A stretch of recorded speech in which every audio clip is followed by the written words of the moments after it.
Entonces,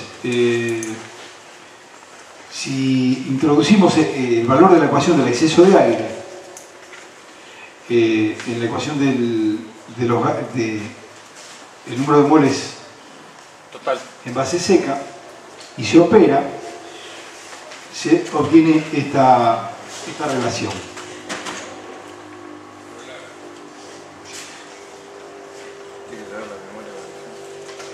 Porque, bueno, recién vimos el tema de la concentración del monóxido de carbono. Ahora vamos a ver el tema del exceso de aire.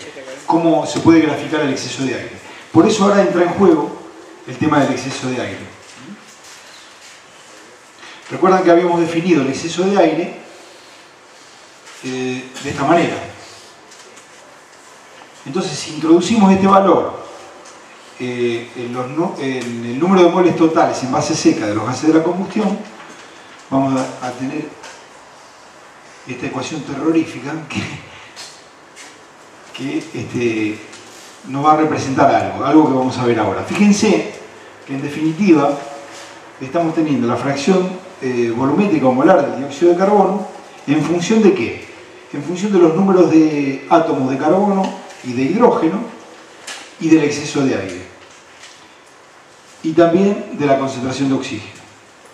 Ahora se va a reducir todo esto y lo vamos a ver un poquito más claro. Sí, sí, por eso este es el caso más general. Hasta ahora, en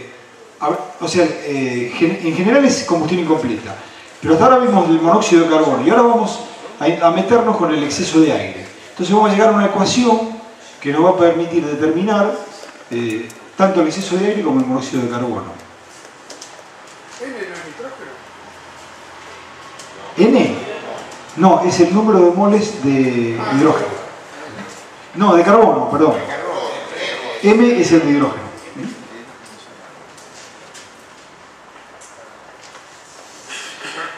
Entonces, esa ecuación lo que nos representa en definitiva es una familia de líneas de rectas que tienen como parámetro constante el exceso de aire. Fíjense, si nosotros determinamos un valor de exceso de aire, en definitiva vamos a tener N y M van a ser constantes porque dependen de la molécula de hidrocarburo que estamos trabajando.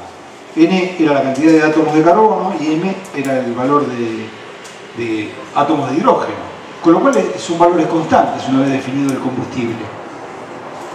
Si definimos el exceso de aire, en definitiva vamos a tener una familia de rectas que, representadas en el diagrama de siempre, nos va a dar distintas rectas dadas por el parámetro de exceso de aire que van a tener en abscisas omega y en ordenadas alfa. O sea que más allá de, digamos, todo lo complejo que pueda parecer esto, en definitiva lo importante es eso. Es decir, una vez determinado el exceso de aire como parámetro, N y M están determinados por la molécula de hidrocarburos y en definitiva nos queda una recta representada por alfa en función de omega. En realidad van a ser varias rectas, porque para cada valor de exceso de aire vamos a tener una misma recta. Entonces esto es lo que nos dice esto representa una familia de rectas que tienen como constante el exceso de aire. Entonces, bueno, vamos a los casos particulares de estas rectas. Si el exceso de aire es igual a 0, vamos de nuevo acá.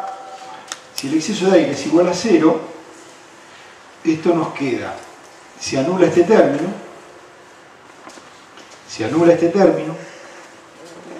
acá vale 0, y nos queda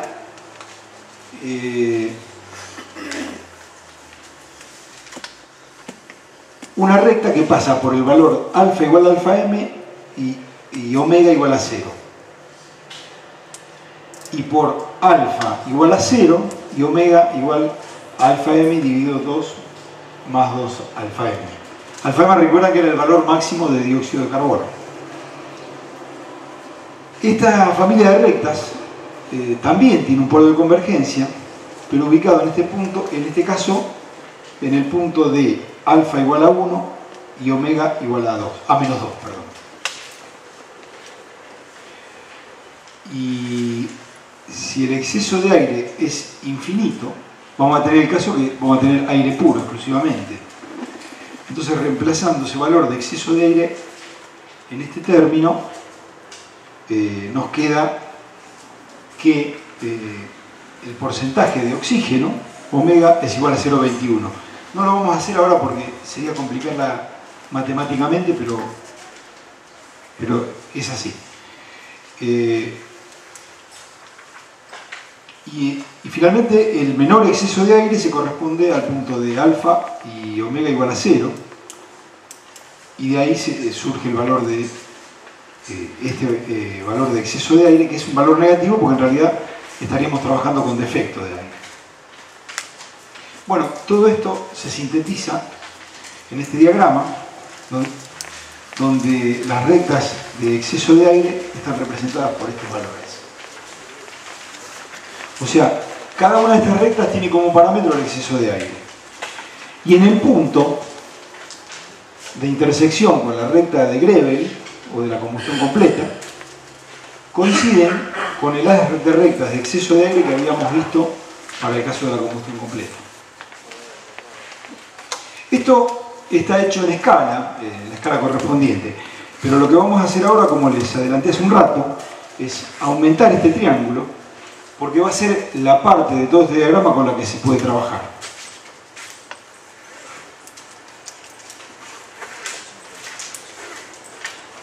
Entonces, si aumentamos este triángulo, nos queda en definitiva una familia de rectas que tiene como parámetro el monóxido de carbono constante, que son paralelas a la recta de Grebel, y una familia de rectas,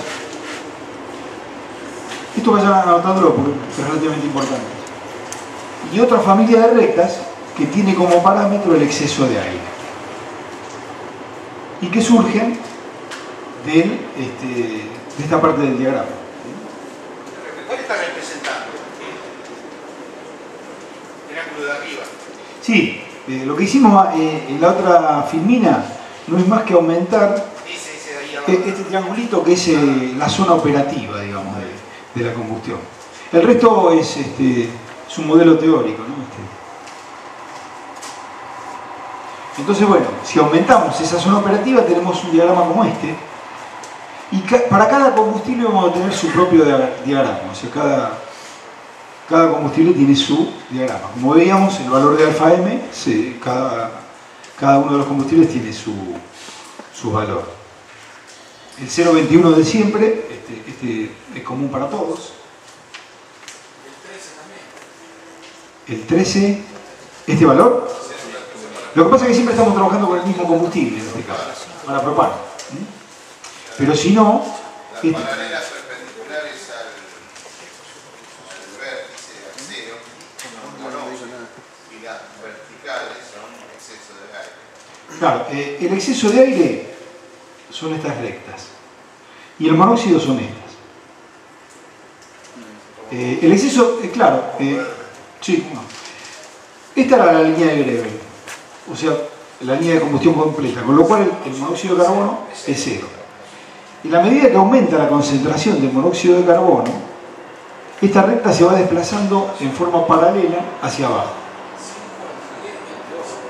Esto quiere decir que la concentración de monóxido de carbono es igual a 0,5.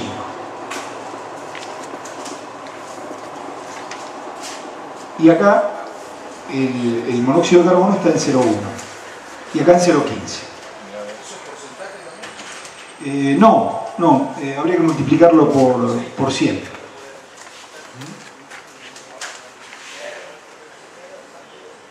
Y después, si bien no son paralelas, porque fíjense que el exceso de aire tiene un polo de convergencia, dada la proporcionalidad del diagrama, acá se pueden tomar como paralelas las rectas de exceso de aire dentro del triángulo de Oswald. Por una cuestión de escalas, ¿no? Entonces, en definitiva, nos quedan estas rectas que tienen como parámetro el exceso de aire.